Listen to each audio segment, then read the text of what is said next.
औज़ुबिल्लाहि मिनश्शैतानिर्रजीम बिस्मिल्लाहिर्रहमानिर्रहीम। मैं हूँ ज़हर खान और आप देख रहे हैं मेरा यूट्यूब चैनल, अब्लॉग टीवी और Facebook page UK point, TikTok और लिंक्डइन।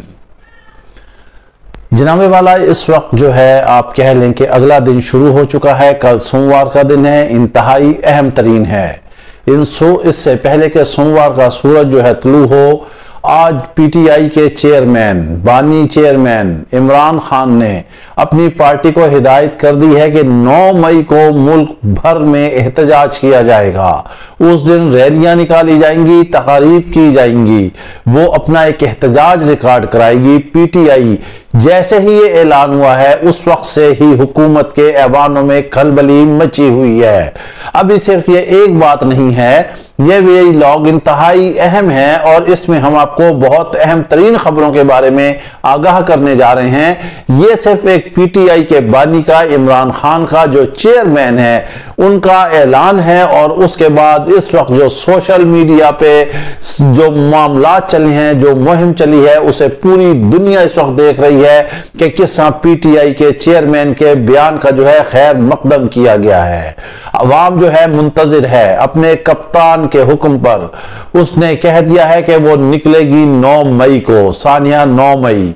जी हां, साल होने जा रहा है। इस साल होने से कबल इमरान खान ने टेलीग्राफ, बरतानिया के अखबार में उन्होंने एक लेटर लिखा और उस लेटर में भी उन्होंने इस हुकूमत के, इस भानमती के कुनबे के बखिए उधेड़ कर रख दिए। अभी बात यहां तक नहीं ठहरी है, अभी हम आपको एक और अहम तरीन बात बताने जा रहे हैं कि ये गंदम स्कैंडल जो इस वक्त मुल्क भर में उठा हुआ है, हम आपको बता देते हैं कि ये गंदम स्कैंडल इस हुकूमत के गले के लिए फांसी का फंदा साबित होगा। और उस वक्त यह सोने पे सुहागा उस वक्त हुआ जब निगरान वजीर आजम अनवारुल हक काकड़ और हनीफ अब्बासी की एक मुठभेड़ हुई और उनके दरमियान आपस में तल्ख जुमलों का तबादला हुआ।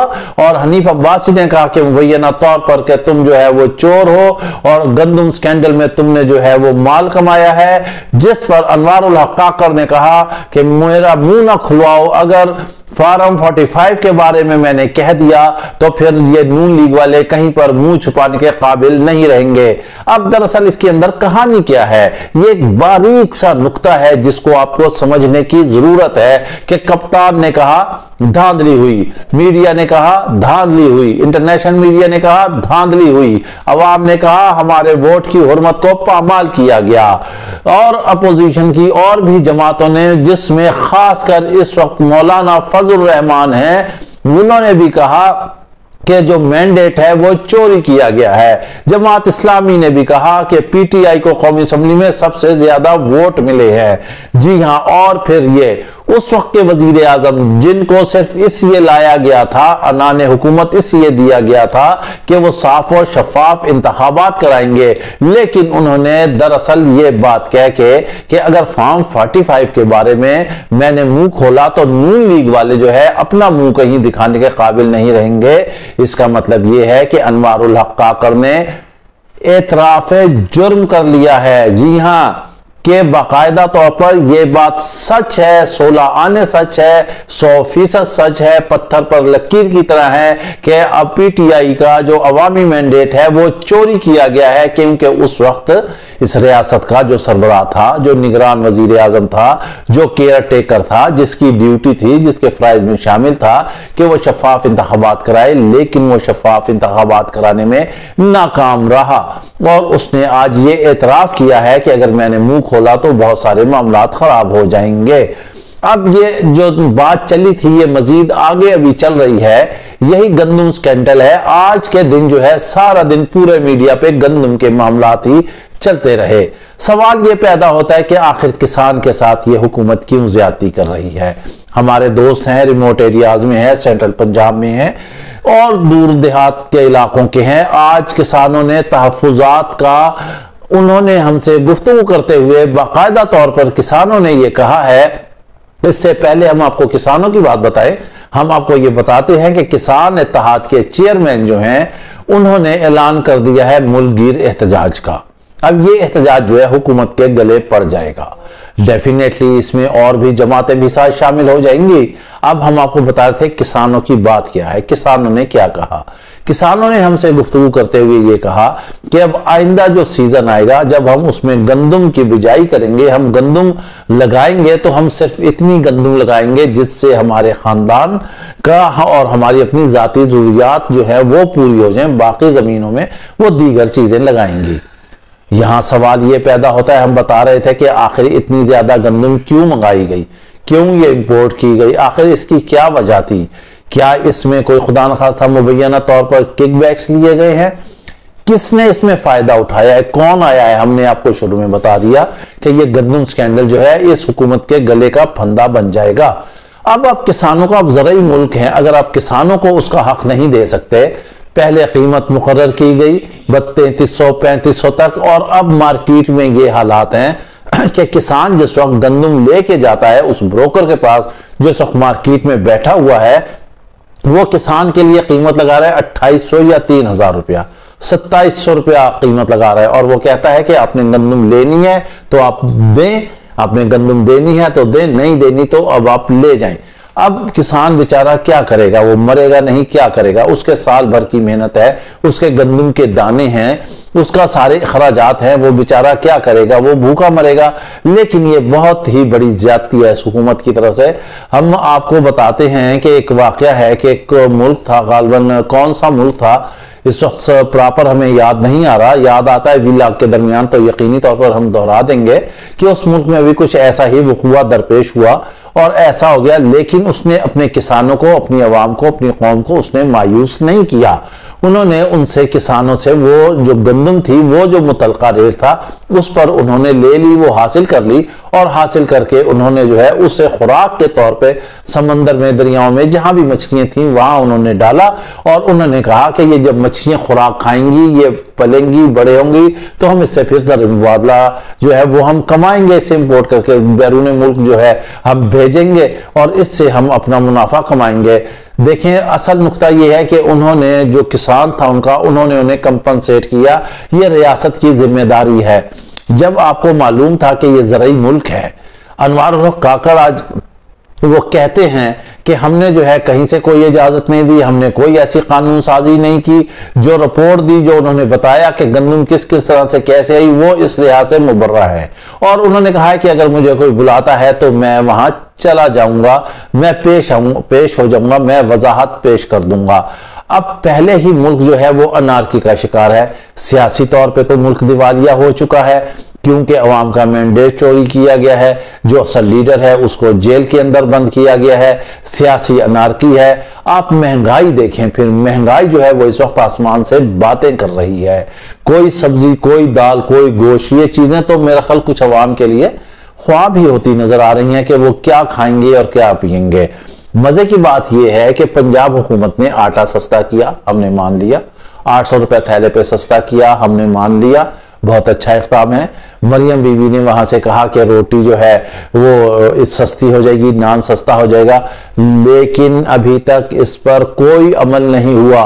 उतने ही की रोटी बिक रही है और उतने ही का नान बिक रहा है। और अगर किसी ने सस्ता किया है तो कानून और आइन ये कहता है कि जब रोटी, नान आपका पक जाता है, वो पकने के बाद, तंदूर से निकलने के बाद उसका वेट जो है वो 100 ग्राम होना चाहिए। लेकिन वो पकने के बाद अगर आपको 60, 70, 75 ग्राम का मिल रहा है, तो इसका मतलब ये है कि ये जो तंदूर हैं, जो इस पे काम करने वाले हैं, उन्होंने पेड़ में डंडी मारना शुरू कर दी है। यानी कि रोटी सस्ती अगर वो कर रहे हैं तो उन्होंने वहां से आटे की बचत शुरू कर दी है। ये वही बेईमानी है, आपको याद होगा हजरत शुएब अलैहिस्सलाम की कौम इसी बेईमानी की वजह से, इसी मिलावट की वजह से जो है वो गर्काब हो गई, वो तबाह हो गई। लेकिन हम उम्मत हैं रसूल पाक सल्लल्लाहु अलैहि वसल्लम की। सिर्फ ये बात है कि हम अल्लाह के महबूब की उम्मत से हमारा ताल्लुक है। मिन हैसुल कौम हम तबाह हाल है, सर तपा हम गुनाहों में लिथड़े हुए हैं। कौन सा गुनाह है जो इस वक्त हमारे इस उम्मत में, हमारे मुसलमानों में नहीं हो रहा। आप पिछली उम्मतों को देख लें कि वो कैसे कैसे तबाह हुए, और जब भी उन्होंने अल्लाह और उसके जो भेजे हुए पैगंबर थे उनकी नाफरमानी की, तो कभी किसी कौम पर जो है पत्थरों की बारिश हुई, कभी कोई उम्मत जो है वो सैलाब में और तूफान नूह में वो गर्काब हो गई।